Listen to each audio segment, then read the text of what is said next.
Hello, my name is Nelson Baker. I am the Community Impact Director for Green Mountain United Way.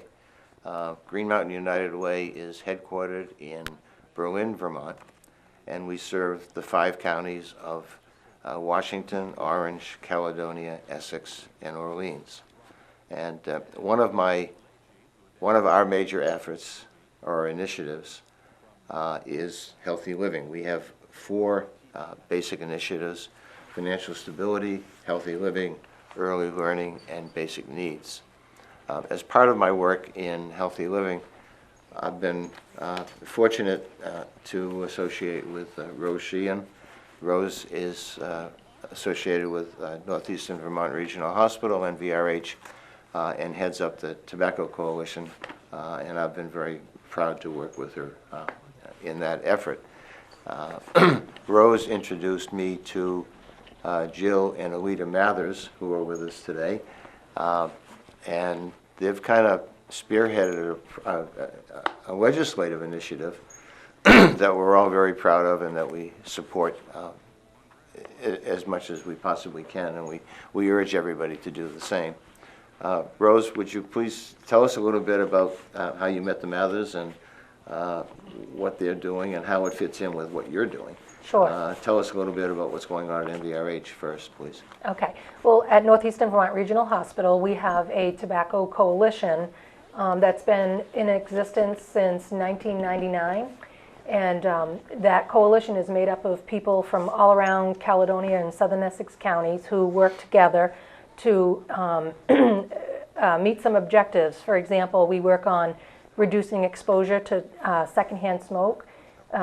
We work on policy issues to implement smoke-free policies in the workplace and in different places in the community. We do a lot of work around preventing young people from starting to smoke, and we also do a lot of work around promoting or helping people who already use tobacco who want to quit. We help them to get the services that they need. So we connect them to tobacco cessation services in Vermont, locally and around the state. And so I found out about Jill and Alita really by accident. I was in a training and someone made reference to an article that had been in the Caledonia Record about a mom and her daughter who had introduced a bill last year to create smoke-free parks and forests in Vermont. Well, of course, that piqued my interest, and I asked my coworker, I said, could you please find them? And within a day, she did find them. So we invited Jill and Alita to come to our Tobacco Coalition meeting to tell us more about what they had done. And once Alita and Jill explained why this project was important to them, they gave us an opportunity to explain what we do. We asked them at the end of the presentation and conversation if they would like our help to move this initiative forward, and they said yes. So we've been working towards that effort ever since, and have invited and recruited people from all around the state, from other tobacco coalitions, to be a partner in this project. So how long has this been going on now? You've been working on this for about a year?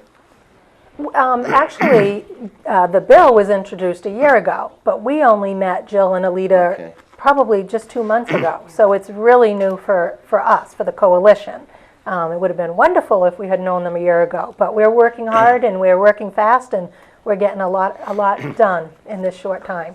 Jill, actually, Alita, what sparked your interest to get involved with this effort? Well, it all started when we were sitting at the south end of Lake Willoughby and somebody would light up a cigarette, and we would not like it because it is secondhand smoke and it would make us not want to be there as much. And so we decided that there should be a law saying no smoking in state parks and state forests. And you talked to your mom about that, obviously. And, yeah. Yeah, and Jill, where did it go from there? Well, Alita is enrolled in the state's home study program, which is more commonly known as homeschooler. So of course I grasped this opportunity to say, well, when you want a law, how is that done? And I guess the first thing we need to do is think about exactly what we want to do and then speak to our state legislator about it. And so we decided to do that, and at first we were thinking about just state parks, but then we realized that the south end of Willoughby is actually a state forest, so then we also included state forests. And we also included state forests because we did a lot of hiking. Why don't you tell them about our experiences hiking? Well, last summer and the summer before, me and my mom have hiked over 60 miles in day hikes all around the state. And we'd get to the summit, and it would be amazing on how much cigarette butts there would be on the ground. It's amazing also how many times we would meet people coming down or coming up smoking, and the smell would just stay with us because they had been smoking the whole way down. Yeah, you're there for a nice fresh air experience, and the air is surprisingly to us not so fresh when people are enjoying the outdoors and the fresh air. So anyway, we took the opportunity and we happened to be acquaintances with Howard Crawford, and so we gave Howard a call. And Howard is a state representative yes, from Burke. He is from Burke. Okay. And we sat down with him and told him our idea, and he agreed it would be something that he would help us to introduce as a bill, and agreed that it would be a great way to learn how a bill, with the steps it needs to go through to become a law. And so we did, and Alita's been involved the whole way, and we went to meet with the Legislative Council to help draft the bill and, state what we thought, and had a real eye-opening about how hard it is to actually get a bill off the wall, because that's where it is right now. It's stuck on the wall, and we're trying to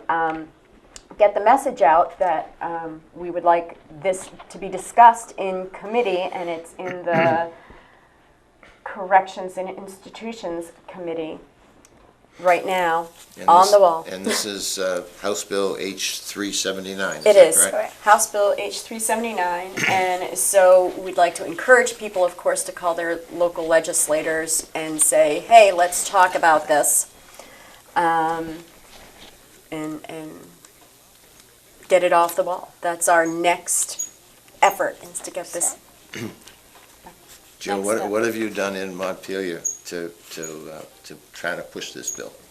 Well, we met with the head co-chair of Corrections and Institutions Committee, Linda Myers, and she was worried about the sportsmen and hunters, and she didn't really like the bill and who would support it, and she didn't really think it was going to work at all.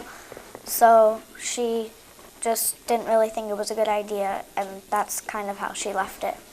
And what did you do after that? So Well, that is when we decided that it's going to